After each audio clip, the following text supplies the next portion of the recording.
이 시간 말씀은 누가복음 18장 18절에서 29절입니다. 30절입니다. 누가복음 18장 18절에서 30절까지 다 함께 우리 합독하겠습니다. 시작. 어떤 관리가 물어 이르되 선한 선생님이여 내가 무엇을 하여야 영생을 얻으리까? 예수께서 이르시되 내가 어찌하여 나를 선하다 일컫느냐? 하나님 한 분 이외에는 선한 이가 없느니라. 내가 계명을 안 하니 간음하지 말라, 살인하지 말라, 도둑질하지 말라, 거짓 증언하지 말라, 내 부모를 공경하라 하였느니라. 여짜오되 이것은 내가 어려서부터 다 지키었나이다. 예수께서 이 말을 들으시고 이르시되 내게 아직도 한 가지 부족한 것이 있으니 내게 있는 것을 다 팔아 가난한 자들에게 나누어 주라. 그리하면 하늘에서 내게 보화가 있으리라. 그리고 와서 나를 따르라 하시니 그 사람이 큰 부자이므로 이 말씀을 듣고 심히 근심하더라. 예수께서 그를 보시고 이르시되 재물이 있는 자는 하나님의 나라에 들어가기가 얼마나 어려운지 낙타가 바늘기로 들어가는 것이 부자가 하나님의 나라에 들어가는 것보다 쉬우니라 하시니 듣는 자들이 이르되 그런즉 누가 구원을 얻을 수 있나이까? 이르시되 무릇 사람이 할 수 없는 것을 하나님은 하실 수 있느니라. 베드로가 여짜오되 보옵소서. 우리가 우리의 것을 다 버리고 주를 따랐나이다. 이르시되 내가 진실로 너에게 이르노니 하나님의 나라를 위하여 집이나 아내나 형제나 부모나 자녀를 버린 자는 현세의 여러 배를 받고 내세의 영생을 받지 못할 자가 없느니라 하시니라. 아멘. 잠깐 기도하겠습니다. 거룩하신 하나님, 이 시간 말씀을 듣겠사오니 성령 하나님 오셔서 우리의 심령을 가르시고 하나님의 거룩한 뜻을 보여주시고 우리가 겸비한 마음으로 그 말씀을 받아 순종하는 착한 마음을 허락하여 주옵시고 부족한 종을 성령의 권능으로 함께하여 주옵소서. 예수님의 이름으로 기도하옵나이다. 아멘. 오늘은 만남 시리즈 11번째 설교입니다.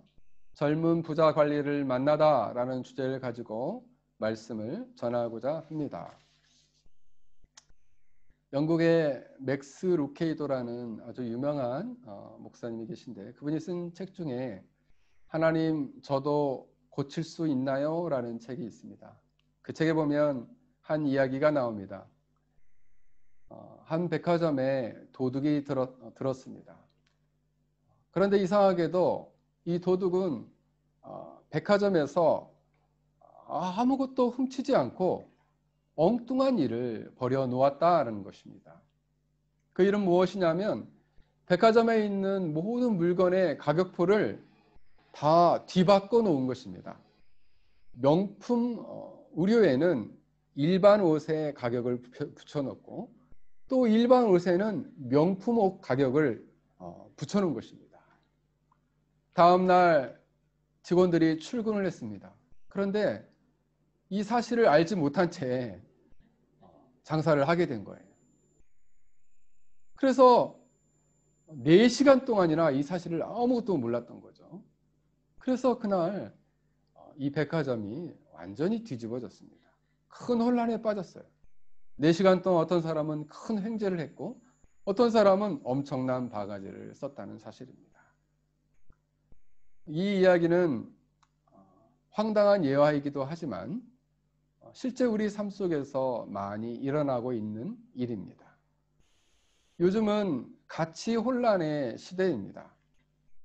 붙잡아야 할 가치를 멀리 던져버리고 가치 없는 것들을 굳게 붙잡고 사는 시대가 되었다는 것입니다. 그래서 사람들은 매우 일시적이고 현세적이고 육체적인 오늘의 삶의 가치를 두고 영원한 삶이요, 내일의 삶이요, 그리고 영혼에 대한 삶의 가치를 두지 않는다는 점입니다. 그래서 사람들은 죽으면 지옥이 없습니다. 이 땅에 사는 동안 기쁘고 즐겁게 사십시오. 천국은 없습니다. 이 땅을 사는 동안 재미있고 즐겁게 사십시오. 이렇게 현혹하고 있다는 것입니다.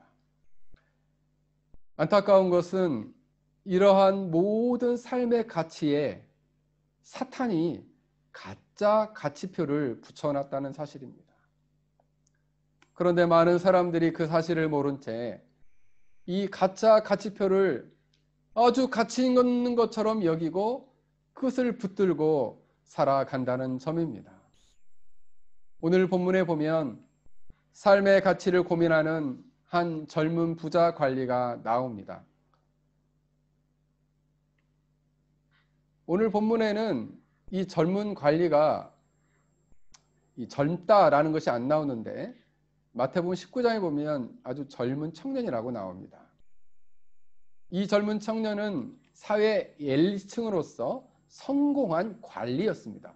사회적 지위도 매우 높았습니다.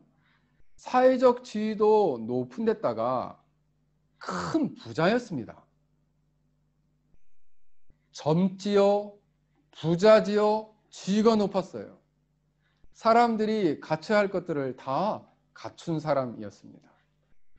그런데 이 사람은 이것으로 만족되지가 않았습니다. 이 사람은 영생을 얻는 것, 구원의 길로 가는 것, 하나님의 나라에 들어가는 것에 관심이 있었습니다. 이 사실에 매우 진지했고 진지한 가운데 바로 예수님을 찾아왔습니다. 자신의 인생을 풀고자 예수님을 찾아왔다는 것입니다.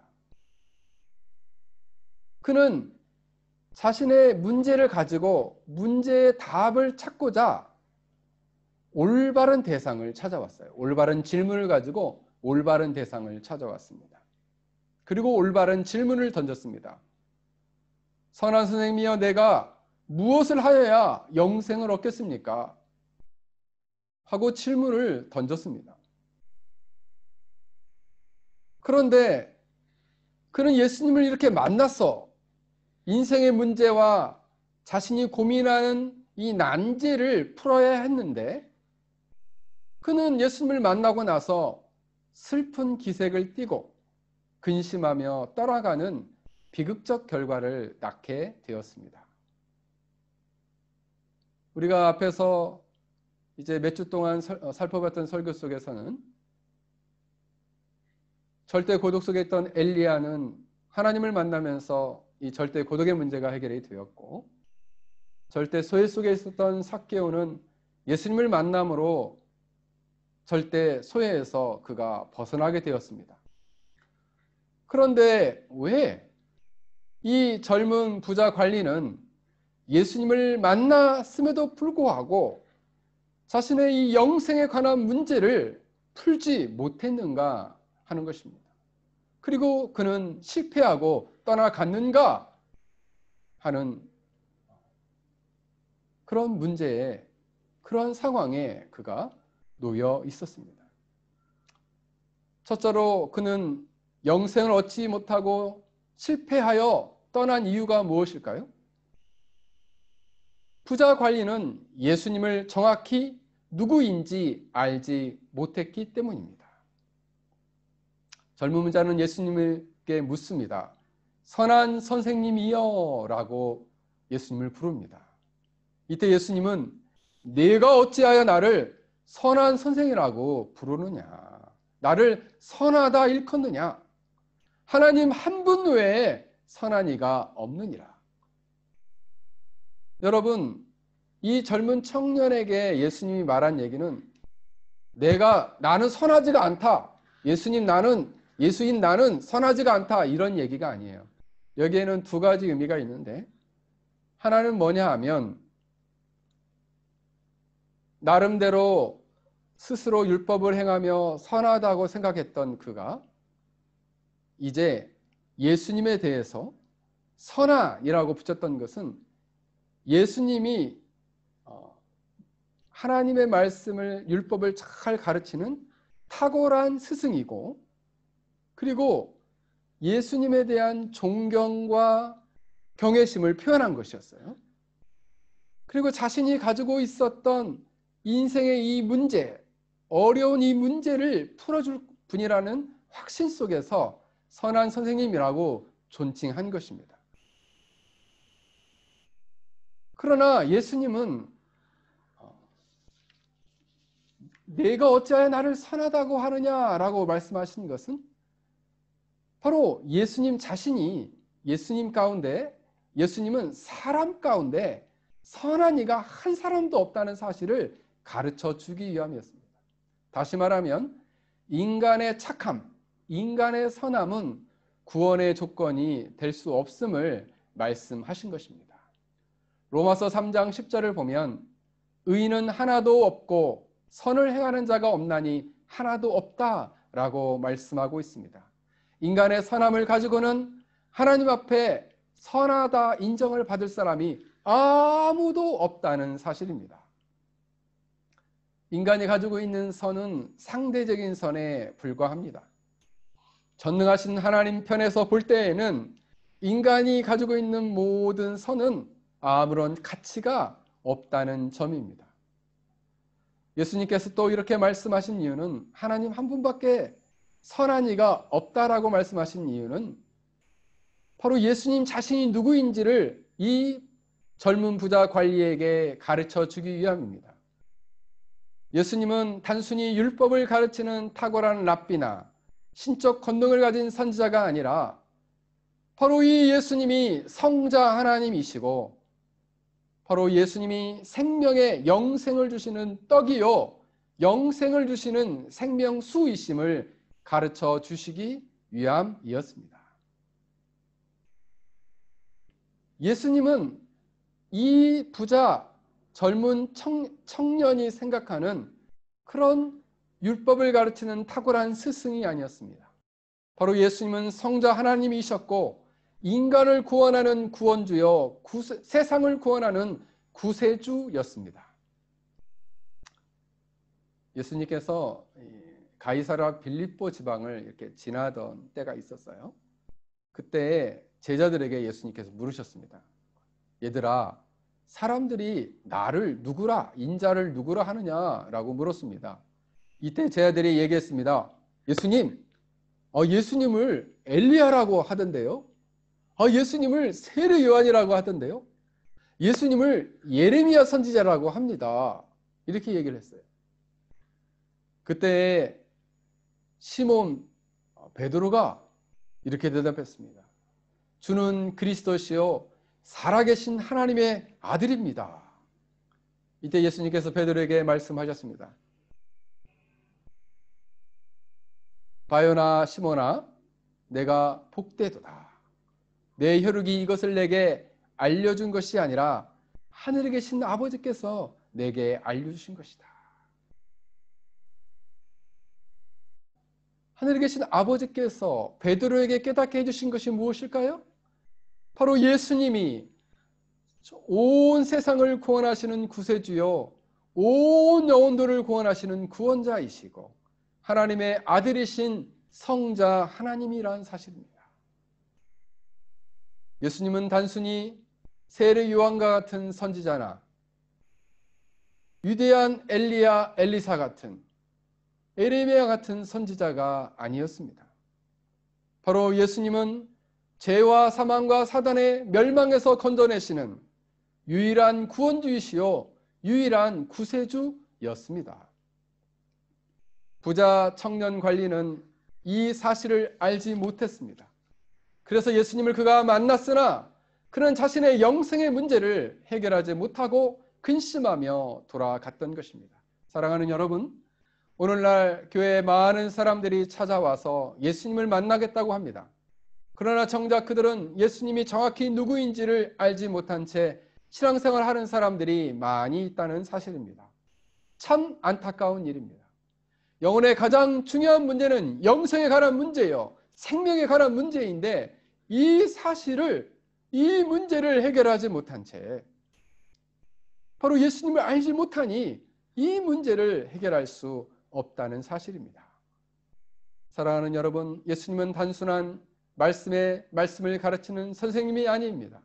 선지자가 아닙니다. 그리고 그냥 착한 그런 도덕군자가 아닙니다. 예수님은 성자 하나님이시고 하나님의 아들이시고 종말의 구원자이시고 구세주이십니다. 여러분 이 사실을 믿으십니까? 할렐루야. 아멘. 자, 우리 손 들면서 아멘 하겠습니다. 아멘. 아멘. 이 사실을 믿으시기를 주의 이름으로 간절히 축원합니다. 젊은 부자 관리가 예수님을 만났지만 실패하고 떠난 두 번째 이유는 그는 구원에 이르는 방법을 잘못 생각하고 판단하고 행동하였습니다. 20절에 보면 내가 계명을 안 하니 간음하지 말라, 살인하지 말라, 도둑질하지 말라, 거짓 증거하지 말라, 내 부모를 공경하라 하였느니라. 여짜오되 이것을 내가 어려서부터 잘 지켰습니다. 다 지켰습니다. 이렇게 대답하였습니다. 이 청년 부자 관리는 예수님과의 만남을 통해서 그가 던진 질문이 무엇입니까? 예수님, 내가 무엇을 하여야 영생을 얻겠습니까?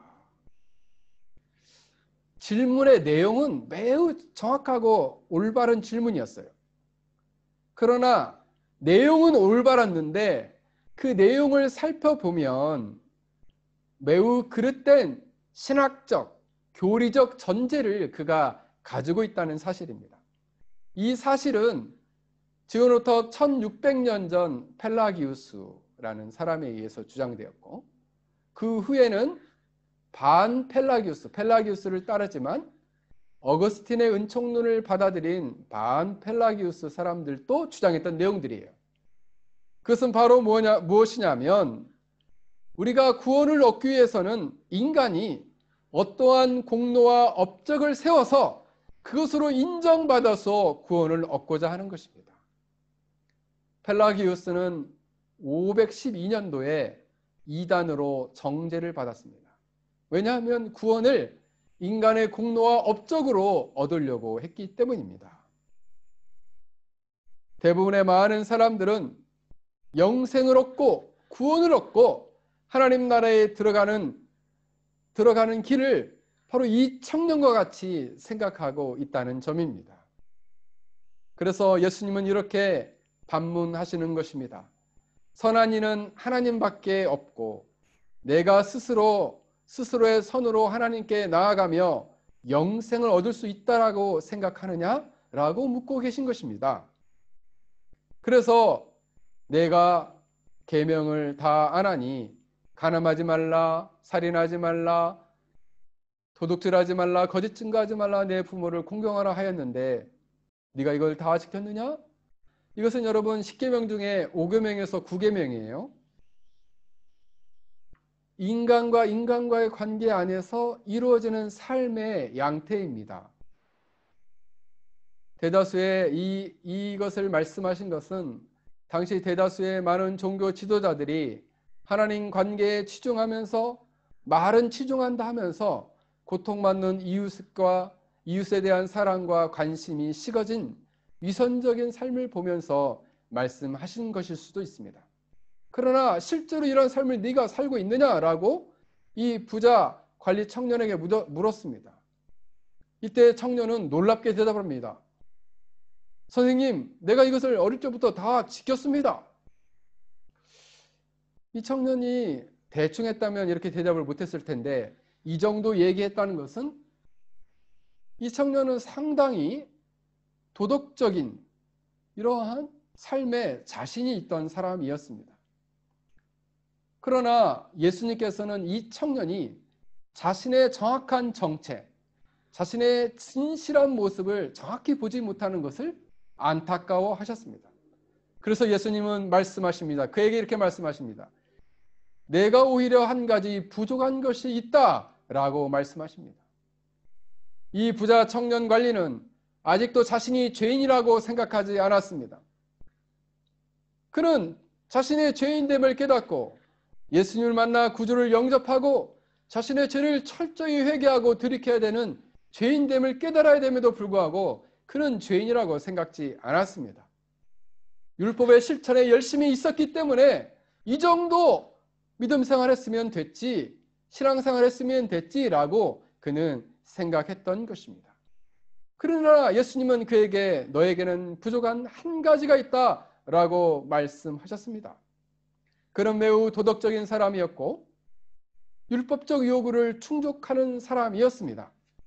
그러나 여러분 야고보서 2장 10절을 보면 누구든지 온 율법을 지키다가 그 하나를 거치면 모두 범한 자가 되나니, 그러니까 10개, 100개 중에 성경 구약에 계명이 613개가 나오고 613개 중에 한 가지만 어겨도 율법을 범한 자가 되는 거예요.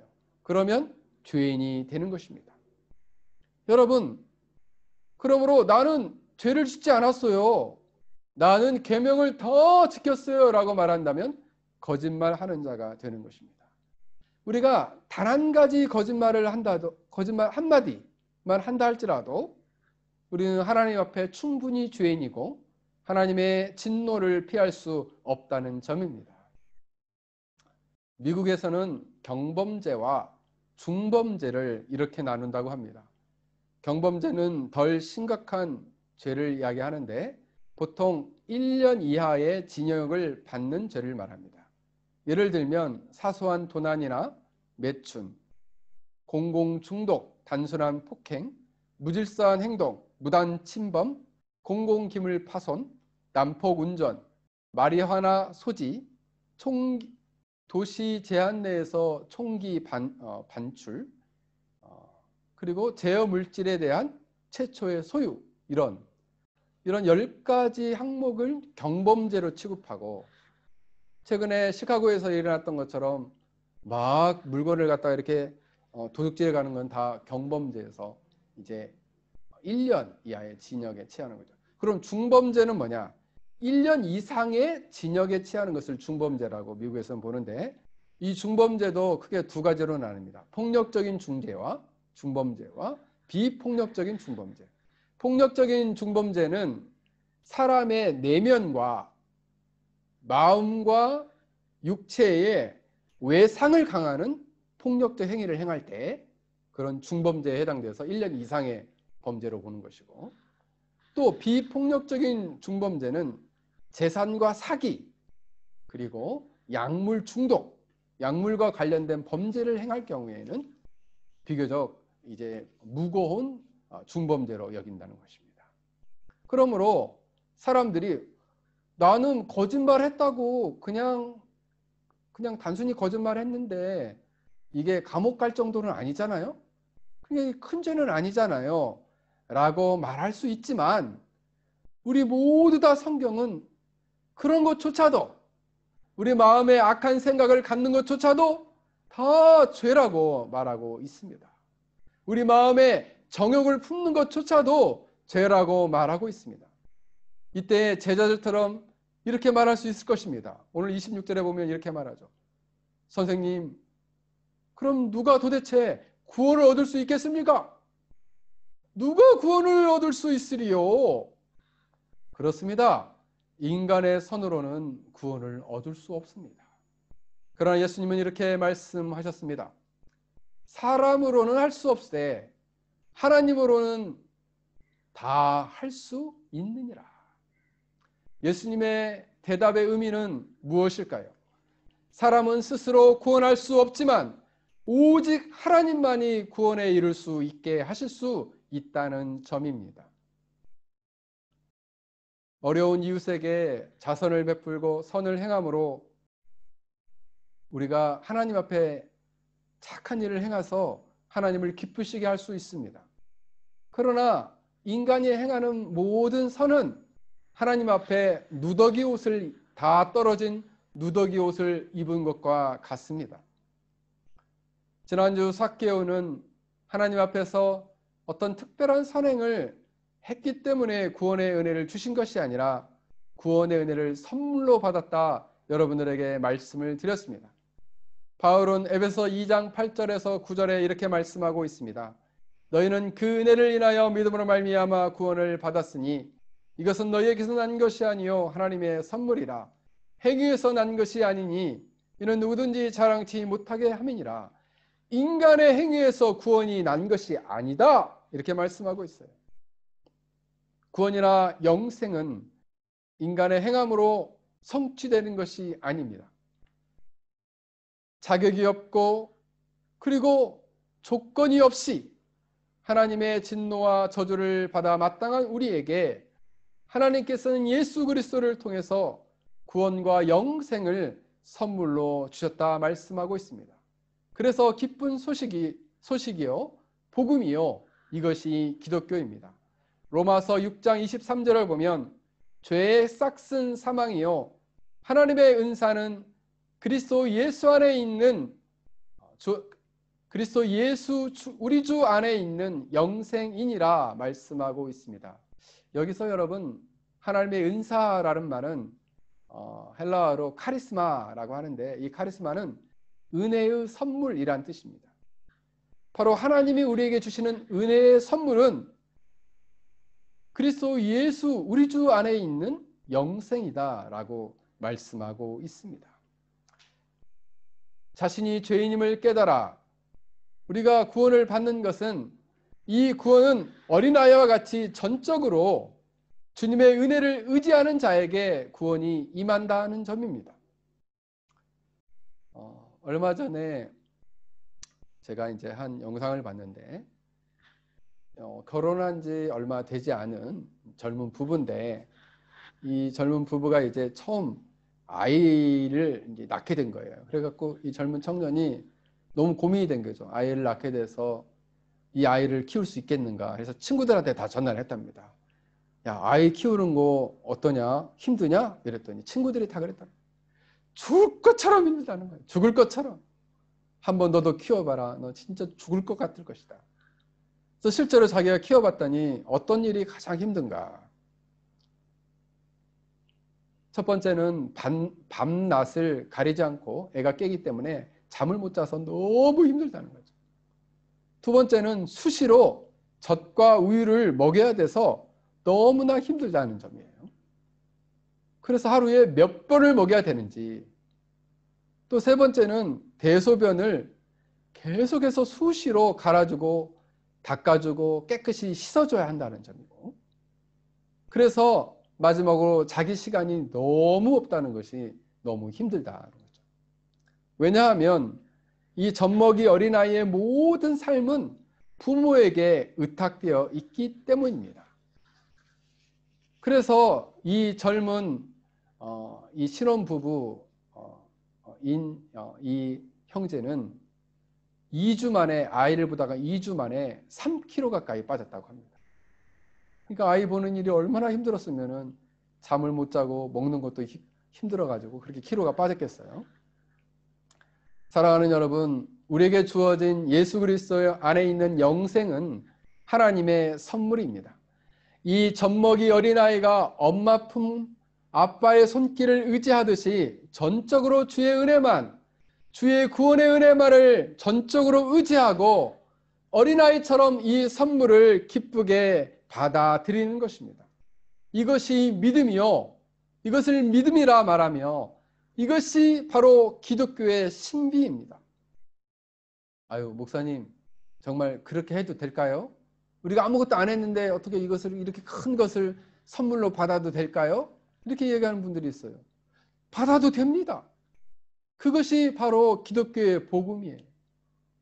우리가 아무것도 행한 것도 없지만 그냥 젖먹이가 엄마를 의지하듯 우리가 하나님의 은혜를 굳게 의지하고 마음을 열고 받아들이는 거예요. 그리고 예수님을 영접하는 거예요. 그것이 바로 믿음이라는 것입니다. 사랑하는 여러분, 오늘 이 아침에 우리가 어린아이 같은 마음을 가지고 깨끗하고 겸비한 마음으로 주님의 구원의 은혜를 선물로 받아들일 수 있기를 주의 이름으로 간절히 축원합니다. 마지막 세 번째로 이 젊은 부자 관리가 예수님을 만났으나 실패하고 떠난 이유는 세 번째는 바로 물질에 대한 탐심이었습니다. 예수님은 그에게 말씀하셨습니다. 내게 아직도 한 가지 부족한 것이 있으니 내게 있는 것을 다 팔아 가난한 자들에게 나눠 주라. 그리하면 하늘에서 내게 보화가 있으리라. 그리고 와서 나를 따르라 하시니라고 말씀하십니다. 이 말씀을 잘못 해석하면 구원을 얻기 위해서는 전 재산을 다 팔아야만이 구원을 얻을 수 있다는 말인가 라고 생각해서는 안 됩니다. 예수님께서는 그가 율법을 행했지만 그 내면 안에서 갈등하고 있는 것을, 숨기고 있는 것을 정확하게 보시고, 그 마음 안에 계속해서 갈등하고 있는 것을 보시고 그것을 정확하게 지적하고 있는 것입니다. 그것은 바로 무엇이냐 하면 이 젊은 부자 관리의 영혼과 삶 전체를 지배하고 있는 생각, 재물에 대한 탐심의 문제를 예수님은 정확하게 그 내면을 꿰뚫어 보시고 지적하고 있는 것입니다. 이 젊은 부자 관리는 깜짝 놀랐을 것입니다. 왜냐하면 자신이 이 문제로 갈등하고 있었기 때문이죠. 인간의 불행은 가치 혼란에서부터 옵니다. 이 가치라는 것도 우리가 수단적으로 써야 할 가치가 있고, 그리고 우리가 향유해야 할 가치, 영구적인 가치가 있는데, 이 일시적인 가치에 너무나 온통 마음을 빼앗겨 버리게 되었다는 것입니다. 사랑하는 여러분, 이 부자 관리는 영생이 중요하다고 생각을 했을까요? 안 했을까요? 그는 영생이 매우 중요하다고 생각해서 예수님 앞에 온 것입니다. 그러니까 영생에 매우 관심이 많은 백성이었어요. 그는 예수님에 대해서는 관심이 없었을까요? 그는 여전히 예수님에 대해서 많은 관심이 있는 젊은 청년이었습니다. 예수님에 대해서 관심이 있었고 영생에 대해서도 관심이 있었습니다. 그러나 이 두 가지 관심보다도 이 청년을 온통 지배하고 있는 더 큰 관심이 있었으니 그것이 바로 무엇이었는가? 그것이 바로 재물에 대한 탐심이었습니다. 예수님이 안 중요한 것이 아닙니다. 영생이 안 중요한 것이 아닙니다. 그런 인생에 있어서 예수님도 중요하고 영생도 중요하다고 생각했을 것입니다. 그럼에도 불구하고 그를 지배하고 있었던 가장 중요한 관심은, 가장 더 중요한 문제는 큰 재물에 대한 문제였습니다. 재물에 대한 탐심이었습니다. 여러분, 제가 만난 집사님 중에서 꽤 큰 부자가 한 사람이 있는데 몇 년 전에 제가 중국에서 나와가지고 잠깐 만난 적이 있습니다. 그분은 지금도 강남에서 엄청나게 큰 일식집을 가지고 계시고 해산물 도매업을 하시는데 롯데마트 같은데 이제 점포가 전국에 30개를 가지고 계세요. 36개인가를 가지고 계십니다. 그래서 사업에 매우 크게 성공하신 집사님이십니다. 그런데 그 집사님과 언젠가 만나서 식사를 하는데 그분이 이런 얘기를 하세요. 자기가 돈을 많이 벌고 부자가 되니까 잠이 잘 안 오더라는 것입니다. 잠이. 그래서 왜 잠이 안 오는가 했더니 두 가지의 문제가 있어서 잠이 안 온다는 거죠. 첫 번째는 뭐냐 하면, 그러니까 이 부자가 고민하는 거예요. 두 가지 고민이죠. 첫 번째는 이렇게 돈이 엄청 많은데 이 많은 돈을 어떻게 안전하게 지킬까라고 생각한다는 점이죠. 어떻게 이 돈을 안전하게 지킬까? 은행에 놓아도 안심이 되고 안심이 안 되고 큰 금고를 사다가 그 안에 넣어놔도 안심이 안 되고 그냥 불안하다는 거예요. 그리고 주위의 사람들이 자기에게 다가오면 그 사람을 어떤 눈으로 이렇게 보냐면은 이 사람 나한테 뭘 사기치려고 나를 찾아온 사람 아니야? 이 사람 나한테 뭘 좀 얻어가려고 찾아온 사람 아니야? 이 사람 나한테 무슨 사업 제안 같은 걸 해가지고 내 돈을 다 빼앗아 가려고 온 사람 아니야? 이렇게 생각을 한다는 거예요. 그러니까 사람들을 경계하게 되고 그리고 잠을 자도 편안한 잠을 잘 수가 없다. 또 하나의 고민은 항상 생각하는 게 이 돈이 가만히 놔두면은 자꾸 돈을 이렇게 그 많은 돈이 이렇게 적어지니까 어떻게 하면 이 돈을 이렇게 뻥튀기 하듯이 이렇게 뻥 하고 불릴까, 이렇게 어떻게 하면 이것을 뻥하게 이렇게 불릴까, 이렇게 생각을 한다는 점이에요. 그래서 최근에 강남에 큰 일식집을 차렸는데 장사가 잘 되더라, 이렇게 저한테 자랑을 하시더라고요. 물론 그분은 또 착한 마음으로 또 헌금도 하셨습니다.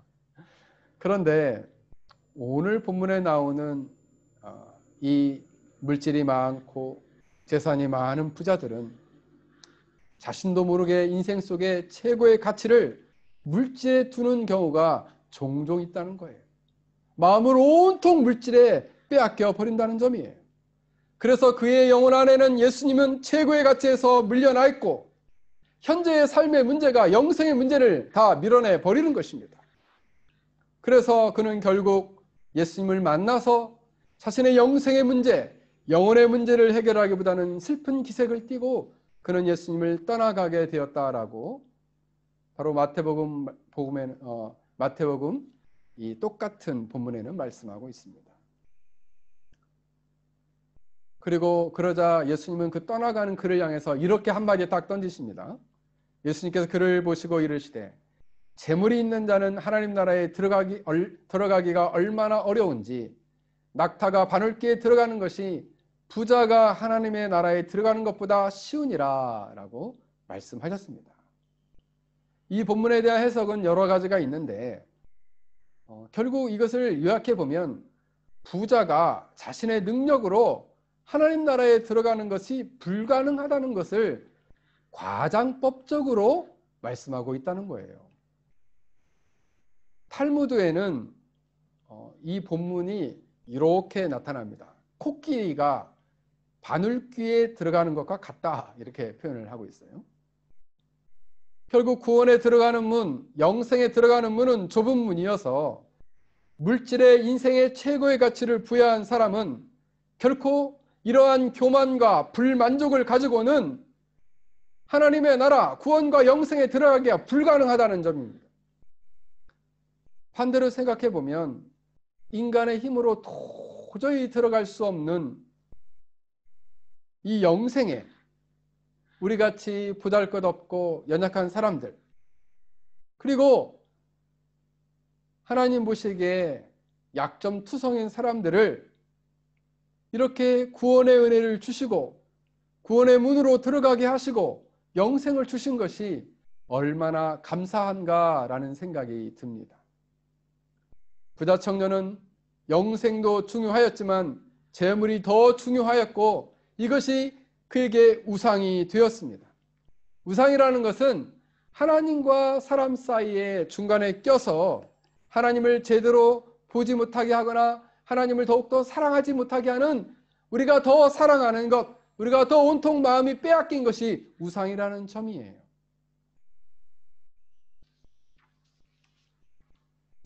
어느 교회에 세 집사님이 있었답니다. 그 집사님은 김 집사님, 이 집사님, 박 집사님이 있었다고 합니다. 이 세 분이 모여서 하나님께 드리는 헌금에 대해서 이야기를 하고 있었습니다. 하나님께 얼마만큼 바칠 것인가 하는 것에 대한 좋은 방법을 서로 토론하였습니다. 이때 박 집사라는 분이 이렇게 얘기했습니다. 나는 땅에 줄을 쫙 긋고 왼편으로 내가 돈을 던져서 왼편으로 떨어진 것은 하나님께 드리고 오른편에 떨어진 것은 내가 내 것으로 써야겠습니다. 이렇게 이야기를 했습니다. 그러자 이 집사라는 분이 그거 별로 썩 좋은 방법이 아닙니다. 내 방법을 들어보십시오. 돈을 가지고 땅에 원을 이렇게 그려놓고 돈을 하늘에 던져서 원 안에 들어가는 것은 하나님께 드리고 원 밖으로 떨어지는 것은 내 주머니에 넣겠습니다. 이렇게 얘기를 했답니다. 그때 김 집사람 분이 그것을 보고 한숨을 쉬면서 나는 내가 가진 모든 것을 다 주님께 바치겠습니다. 그러자 사람들이 막 비웃으면서 웃었어요. 그만두시오. 그만 웃기시오. 모든 것을 어떻게 다 바친다고 합니까? 이렇게 이야기하자 이 김 집사람 분이 정말 나는 바칠 것입니다. 어떻게 바칠 거냐? 나는 하나님을 향해서 나의 모든 돈을 전부 던질 것입니다. 그래서 공중에 돈을 던져가지고 공중에 머무는 것은 하나님 것이고 땅에 떨어지는 것은 내 주머니에 넣겠습니다. 라고 이야기를 했다는 거예요. 그 얘기는 뭡니까? 땅에 떨어진 건 다 자기가 다시 가져가겠다는 얘기죠. 여러분 돈 꺼내서 한번 공중에 던져보세요. 공중에 붙어 있는가? 그만큼 이 얘기는 뭘까요? 그만큼 인간이 물질에 대한 탐심을 버리기가 어렵다는 것을 말씀하고 있는 것입니다. 이처럼 세상의 많은 사람들은 물질에 대한 탐심을 버리지 못하는 안타까운 인생을 살아가고 있습니다. 마태복음 16장 26절에는 이렇게 말씀하고 있습니다. 사람이 만일 온 천하를 얻고도 제 목숨을 잃어버리면 무엇이 유익하리요? 사람이 무엇을 주고 제 목숨과 바꾸겠느냐? 여러분, 아무리 물질이 좋아도, 아무리 돈이 좋아도 그 돈으로 여러분의 영적인 생명을 어떻게 바꾸겠습니까? 사랑하는 여러분, 이 땅에 있는 돈이라는 것은 돌고 돌다가 다른 데로 돌아가 버리는 것이 돈이라고 합니다. 그러므로 우리의 영생은 이 돈과 바꿀 수 없고 주님을 향한 사랑은 이 돈과 바꿀 수 없습니다. 사랑하는 성도 여러분, 여러분의 최고의 가치의 순위에 무엇이 올라 있습니까? 신자의 최고의 가치의 순위에는 최고는 예수님이시고 바로 예수님을 최고로 여기는 자에게 영생은 그 신자에게 주어지는 선물이라는 사실입니다. 여러분의 인생에 여러분의 영혼의 최고의 가치의 물질과 세상에 보이는 것들이 있다면 여러분 영생을 선물로 얻을 수 없게 될 것입니다. 말씀을 맺겠습니다. 부자는 천국에 들어가기가 낙타가 바늘기에 들어가는 것보다 어렵다고 말씀하고 있습니다. 그러면 부자는 어떻게 천국에 들어갈 수 있을까요? 부자도 자신의 죄인됨을 철저히 깨닫고 죄를 먼저 회개하는 것입니다. 그리고 예수님에 대한 진실한 믿음을 선물로 받는 것입니다. 예수님의 사랑으로 그 영혼이 변화되어 자신에게 주어진 많은 물질들을 많이 축적한 만큼 많이 베풀고 흘려보내어 주의 사랑을 실천하며 살아가게 될 때 그 부자도 구원에 이를 수 있게 될 것입니다. 그래서 그 물질은 그에게 축복이 될 것입니다. 만약 그 물질 때문에 주님을 향한 믿음과 주님을 향한 사랑과 영생과 주님이 최고의 가치 순위에 있지 못하다면 그런 영생을 믿음의 선물로, 은혜의 선물로 받지 못하게 될 것입니다. 사랑하는 여러분, 오늘 이 예배를 드리면서 이 말씀을 들으면서 이처럼 영생을 누리고 예수님을 최고의 가치로 여기며 살아갈 수 있기를 주의 이름으로 간절히 축원합니다. 오늘 말씀을 생각하면서 우리 같이 기도하겠습니다.